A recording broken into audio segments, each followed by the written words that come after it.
In this video, I'm going to teach you how to fix Remitly Transfer Under review. So if your actual transfer is under review, that may be because Remitly has flagged it as suspicious. So as you can see right here, this user was flagged for compliance review and it hasn't gone through yet.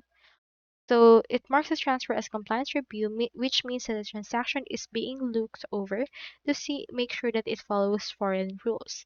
So to speed up your review, you can head over and check your email and Remitly account right away for any request for more information or proof.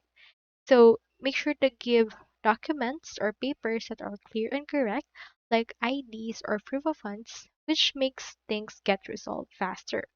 If you haven't heard anything, make sure to contact them via this phone number and then send them or show them or tell them the actual problem that you're facing right now.